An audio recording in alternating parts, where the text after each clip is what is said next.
Contohnya gini, kalau adrenalinnya naik, itu pertama pupil kita itu dilatasi. Jadi kita siap untuk melihat berbagai macam What's going ancaman. on? Kalau emang perlu dimarahin ya kadang-kadang mungkin kita perlu kali marahin orang. Nggak selalu semuanya harus kayak berusaha menyenangkan semua orang gitu. Kita boleh marah di situ dok, tapi cara kita merespon marah kita ini yang membedakan kita itu orang yang seperti apa kan ya dok?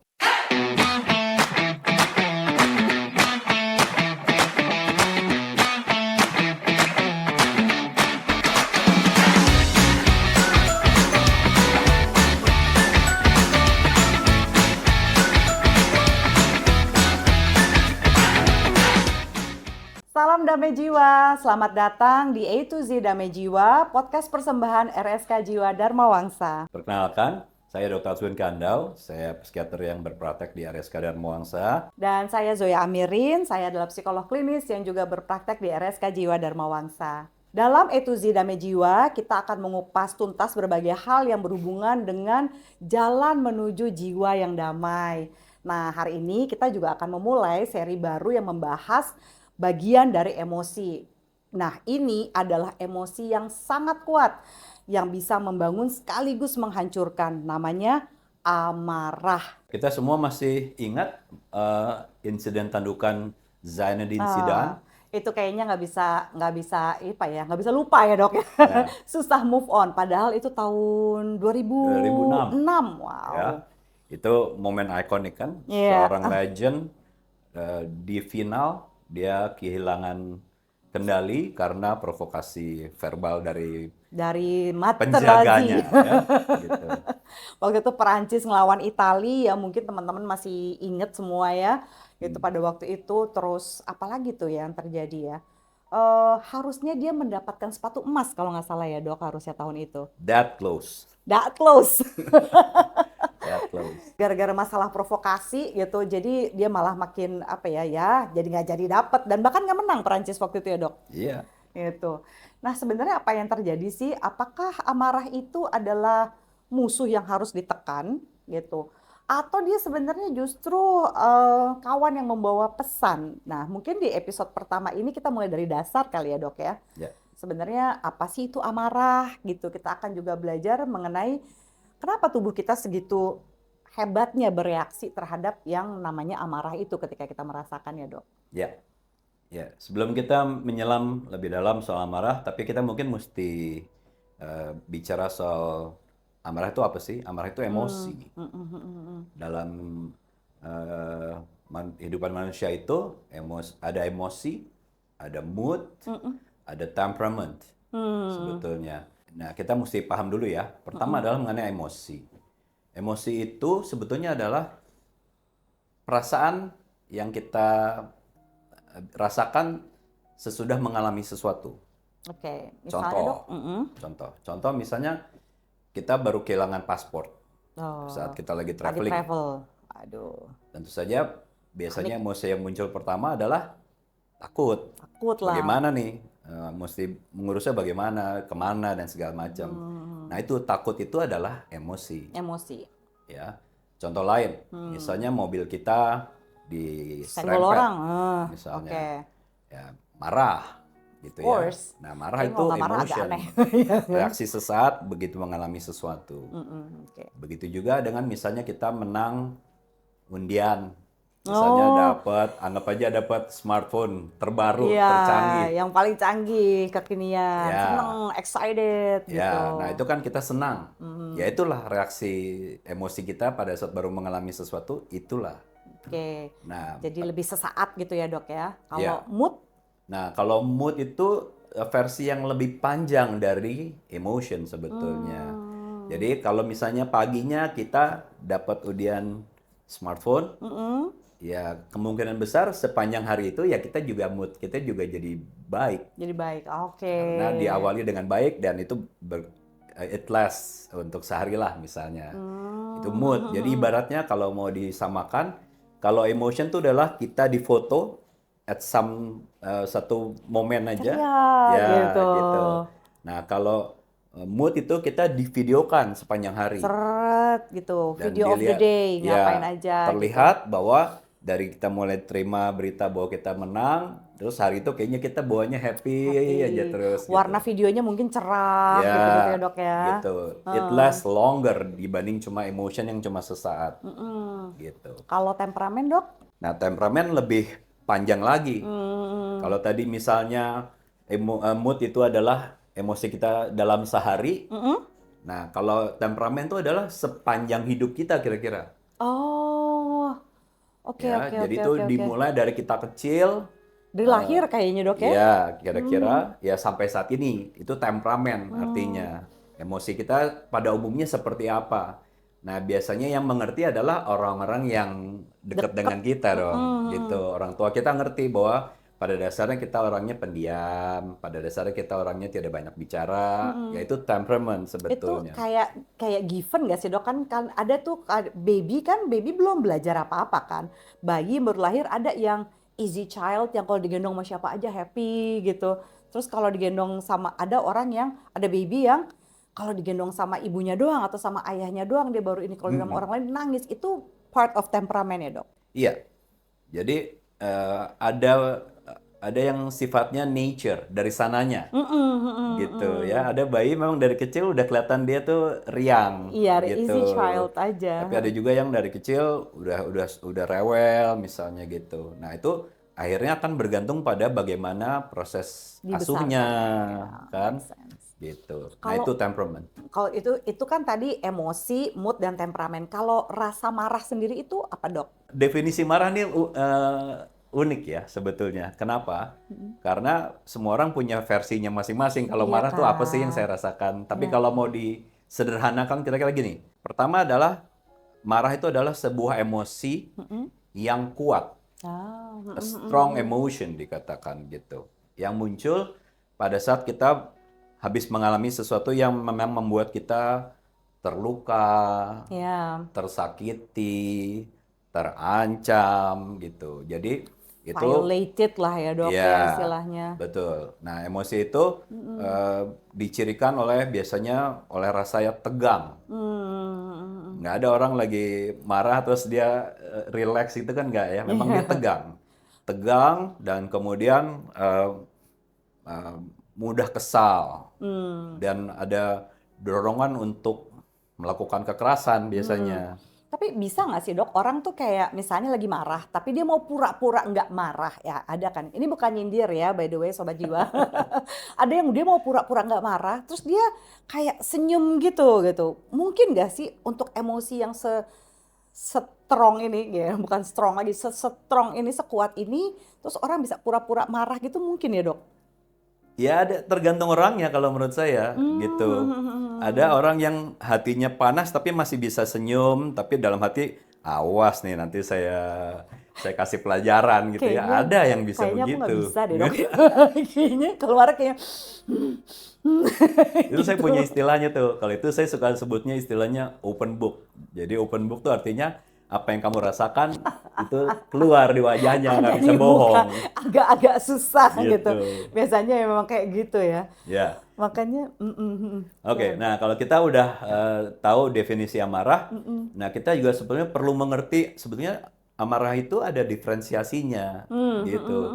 Setuju, Ya, setuju. karena kalau kita bisa melakukan diferensiasi, kita juga bisa bersikap lebih tepat.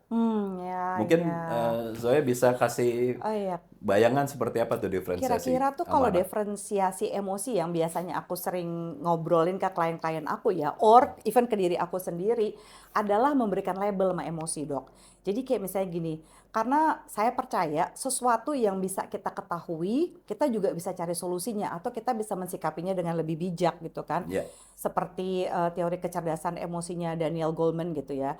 Jadi buat dia emotional intelligence adalah bagaimana kita bisa mensikapi perasaan secara adekuat. Jadi masalahnya perasaan kayak marah itu bukan berarti nggak boleh ya. Karena ada orang yang, "Ih, kalau lu orangnya baik lu jangan marah-marah. Lu harusnya diem." Yang ada mungkin jadi pasien kita kali kalau harusnya dia marah tapi dia tahan-tahan terus ya, Dok. ya. Gitu. Jadi diferensiasi emosi adalah bagaimana kita bisa mampu melabelnya. Oh, ini aku jengkel. Oh, ini gue marah. Aku nggak terima. Oh, ini aku seneng nih. Oh, ini aku masih bingung. Kemampuan kita melabel emosi sebenarnya akan memampukan kita atau akan mencerdaskan kita untuk bisa berekspresi secara adekuat. Karena saya ingat lagi nih pesan-pesannya si Opa Plato, ya gitu. Plato tuh bilang bahwa sebenarnya bukan masalah marahnya, Dok, tapi Hmm, marah dengan cara yang tepat, orang yang tepat, saat yang tepat. Itu kan yang jadi tricky ya, Dok ya. ya. Kadang-kadang kalau udah marah tuh kita udah apa ya, istilahnya nggak bisa mikir, ya nggak sih? Kayak kayak tadi menurut bilang misalnya kesenggol gitu, atau kalau saya di jalan raya ya, Dok, kalau misalnya ada mobil ngelakson-ngelakson mulu, oh my God, murka, Dok. Kayak apaan sih lo, angkot bukan ngelakson-ngelakson mulu. Emosi gitu Padahal di ya. depannya juga nggak bisa jalan ya. Depannya juga nggak bisa jalan, lu ngapain ngelakson-ngelakson gitu. Tapi Ya. sebenarnya ada nggak sih, Dok? Ada kan ya mekanisme biologis dari si marah itu sendiri kan ya, Dok? Ada. Nah, gini nih, jadi kalau secara biologik itu Mm-mm. di otak manusia itu ada alarmnya, ya. Hmm, Yang kalau memang kita ada gitu. ancaman, ada yang mengganggu, itu ada organ di otak kita namanya amigdala. Amigdala itu Emotional jadi break. pusat alarmnya, jadi kira-kira. Mm-mm, mm-mm, Nah, mm-mm. kalau kita ada ancaman, amigdala ini aktif. Iya, iya. Nah, kemudian dia mengirimkan sinyal ke organ lain namanya hipotalamus. Dari hipotalamus itu terus kemudian tubuh kita Otak besar. disiapkan untuk apa ya, Reaksi. bersiap-siap menghadapi ancaman Mm-mm, gitu. Nah, mm-mm. jadi dia akan mengaktifkan dua sistem. Yang pertama adalah sistem simpatis. Jadi di saraf manusia itu ada sistem simpatis dan parasimpatis. Nah, simpatis itu lebih untuk menghadapi tekanan dan ancaman sebetulnya. Mm-mm. Nah, jadi kalau sistem simpatisnya aktif, orang itu jadi siap untuk menghadapi Ngapain? tekanan dan Alert, alert ancaman. gitu. Ya. Tapi Dan emang, sorry, sorry, Dok, saya potong. ya, dan yang kedua adalah sistem hormon. Oh, itu dia. Jadi Ini pada paling saat susah. pada saat orang lagi terancam itu ada dua hormon yang paling nggak yang diaktifkan. Hmm. Pertama adalah adrenalin. Kita sering Oh, dengar kan adrenalin, Rudy soalnya. adrenalin rush katanya Adrenaline gitu. rush. Ya. Heeh. Nah, adrenalin rush itu jadi adrenalinnya dilepas dengan jumlah yang besar Hmm. dan itu akan punya dampak ke tubuh kita, Ke fisiologisnya ya, Dok. fisiologis tubuh kita. Itu kejadiannya tuh kayak gini gak sih, Dok? Ini saya tiba-tiba kebayang gini, kalau saya minum, saya lagi panas nih, kayak gini, panas gitu. Saya tiba-tiba minum sesuatu kayak es, apa Slurpee yang dingin, yang zet gitu. Terus Mm-mm. kayak langsung ke brain gitu gak sih kalau lagi marah? Kok kayaknya sama ya rasanya ya? Ya, Kayak langsung tapi teng-teng gitu fisiologis. Tapi ya, tapi kalau dingin ya itu memang karena efek suhunya. Tapi brain kalau ini freeze. tuh, ini memang hormon itu mempersiapkan kita untuk menghadapi situasi itu. Contohnya gini, kalau adrenalinnya naik, itu pertama pupil kita itu dilatasi. Jadi kita Oh, siap ya. untuk melihat berbagai macam What's going ancaman, on? What's going on? kira-kira gitu. Jantung kita jadi berdebar lebih cepat. Oh iya, pastilah ya. Seperti kayak orang mau olahraga kan jantungnya juga berdebar lebih cepat karena dia harus menghadapi situasi yang penuh tantangan Iya, iya, gitu. make sense. Nafasnya jadi lebih cepat, Iya. lebih banyak memasukkan oksigen ke tubuh gitu. Hmm, Ototnya menjadi pada siap, tegang, tegang gitu karena dia tense. harus menghadapi tantangan juga. Pantes orang sering marah-marah tuh jadi tense ya, Dok ya. Iya, itu memang Ya begitulah karena itu fisiologisnya emang udah kayak fisiologisnya, begitu dia. begitulah tubuhnya bereaksi sebetulnya. Ah, I see, I Terus see. biasanya aliran darah itu juga lebih terpusat ke organ-organ yang penting aja. Yang organ yang tidak terlalu penting dia tidak terlalu banyak dapat aliran darah. Misalnya, Dok, Ya, organ jadi apa tuh? misalnya kalau yang organ penting itu organ vital. Jantung, paru, liver, ginjal, Hmm, otak terutama bahkan gitu. pantes itu Nah, pada chaos kalau kita sering marah-marah ya, Dok. Karena iya. organ vitalnya tuh kerja keras gitu Ya, istilahnya ya. nah yang organ lain dia misalnya ya ke kulit, kemana itu eh, jadi tidak terlalu penting pada saat seperti Ah, itu ya, make sense sih, sebetulnya. benar-benar. Nah jadi memang itulah yang terjadi di tubuh. Itu yang namanya adalah reaksi. Tubuh kita bereaksi. Pada saat kita ada ancaman, tubuh kita bereaksi gitu. Make Nah, sense. itu secara fisiologis itu yang terjadi sebetulnya gitu. Nah, kalau eh, kita sudah ngerti secara fisiologis, tapi sebetulnya manusia itu juga punya cara-cara dia untuk menghadapi ancaman, Ah, iya benar-benar. ya. Nah, kita juga perlu ngerti. Mungkin saya bisa Nah, jelaskan. untuk ngadepin ancaman tuh biasanya tuh ada 4 ya. Mungkin kebanyakan orang taunya 3 ya saat ini. Tapi ada recent research yang nambah satu lagi nih. Jadi pertama yang paling familiar itu adalah fight gitu ya. Untuk bisa berespon terhadap ancaman. Fight itu kayak misalnya dia tengah jalan tadi ya diserempet gitu. Dia pasti akan apa loh? Ayo gitu ya. Dia menghadapi ancamannya dengan melawan gitu dengan fight.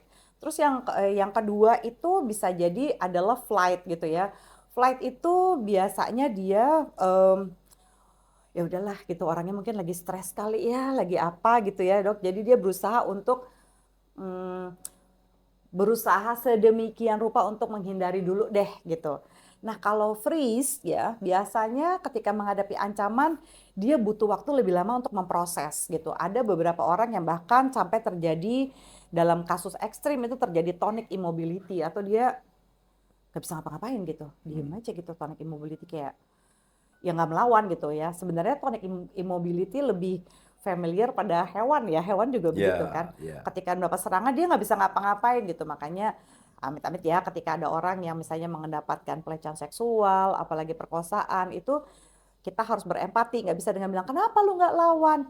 Ya kalau dia nge-freeze, ya kan otaknya overwhelm, nggak bisa ngapa-ngapain. Nah yang keempat ini adalah fawn gitu. Fawn itu kecenderungan dia untuk berusaha menyenangkan orang lain gitu. Kayak berusaha untuk, oh jadi pernah nggak ada situasi di mana ketika ada yang lagi marah, tapi yang satu berusaha untuk, oh udahlah nggak apa-apa ya gitu kan, ini ngertiin aja, dia tuh orangnya memang suka kayak gitu gitu kan ya.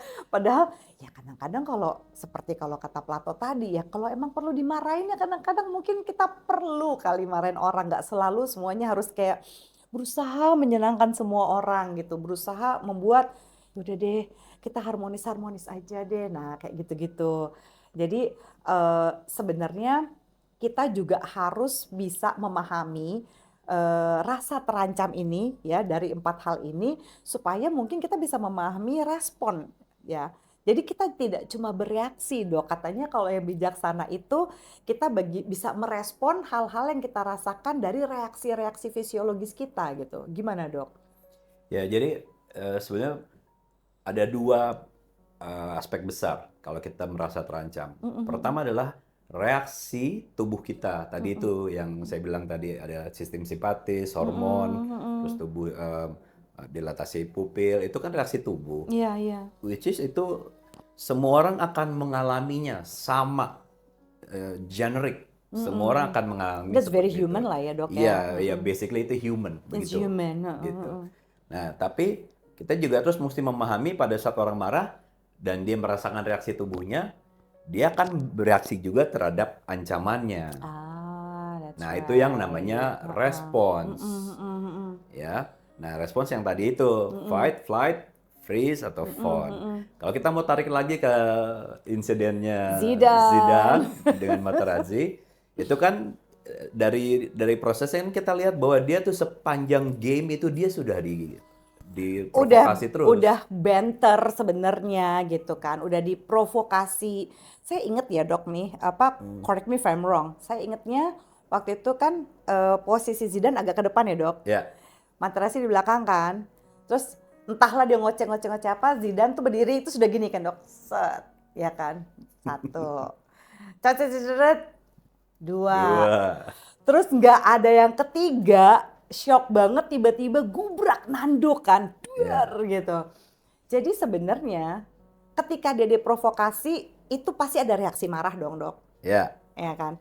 But intinya adalah apakah kita harus nanduk? Ya. Iya kan. Jadi sebenarnya ya memang ngeselin banget sih dia ngomongin tentang ibu lah, tentang sistersnya tentang adik perempuannya gitu. Kita boleh marah di situ dok, tapi cara kita merespon marah kita ini yang membedakan kita itu orang yang seperti apa kan ya dok ya. Ya. Nah, jadi itu yang kita harus belajar bahwa kita bisa marah, tapi bagaimana kita menyikapinya, merespons itu, nah itu menentukan hasil akhirnya. Iya, karena reaksi marah kita nggak bisa apa-apain ya dok, that's very human gitu ya. Iya, Tapi yang bisa kita kendalikan responnya kita. responsnya. Dan Ah, ini I ada hal yang see. menarik juga. Saya tuh sempat baca riwayatnya Zidane sebelum dia jadi pemain terkenal. Itu dulunya dia pemainnya agak kasar loh, sebetulnya. Oh ya? Sebelum dia Jadi terkenal, setenang itu dok, dia tuh dulunya tuh pemainnya agak kasar. rough. Iya, gitu. Jadi emang emosinya dulunya sempat tidak bagus. Tapi Tapi hebat juga ya. terus dia berkembang, dia punya skill yang baik. Nah, jadi dia dikenal sebagai pemain yang hebat. Tapi mungkin Dan dasarnya kalem. sebetulnya emang dia tadinya emang agak-agak respon tidak terlalu baik gitu. Makanya dia dulu dikenal sebagai pemain yang agak kasar. Koleksi kartu merahnya banyak itu dia dulu. Sebelum dia jadi pemain terkenal, itu dia tuh dulu banyak kena kartu merah. I see. Nah, itulah yang mungkin menjelaskan juga kenapa akhirnya pada saat dia diprovokasi kembali ke gayanya yang dulu gitu. Tapi mungkin ya juga jenis provokasinya kali ya, kalau dibilangin ya rese lo baju lo jelek, lo apa gitu, mungkin dia whatever. Biasa Tapi aja. karena dia bener-bener si Materazzi itu push the right button, Iya. kelar. All Ya kebanyakan hell laki-laki kalau let keluarganya loose. dilecehkan udah Iyalah, nggak ada cerita kan iyalah, gitu kan nggak bisa sebetulnya. lah, Ya. nggak ada urusan gitu. Ya, itulah yang terjadi. Tapi ya lihat hasilnya adalah dia dikena kartu merah, dia membuat timnya kurang orang, kalah dan kehilangan Piala Dunia. Iya, aduh, hampir tuh sepatu emasnya itu ya. Itu mungkin satu juga yang Udah hilang tipis banget gitu, dalam udah hampir hidupnya. dapet gitu dianya. Jadi sebenarnya kalau mau ngelihat kejadian Zidane, marah itu bukan yang nggak boleh, tapi cara dia merespon marahnya yang akan jadi problematik ya dok ya. Ya, Oke. Oh kalau gitu gimana kalau episode 2 kita bahas nih ya, gimana nih cara berespon yang lebih baik, yang lebih emotional intelligence gitu kali ya dok ya. ya. Jadi kalau kalian mau tahu bagaimana merespons amarah dengan baik, tonton lagi episode berikutnya. Jadi sampai ketemu di A to Z Damai Jiwa episode berikutnya. Bye.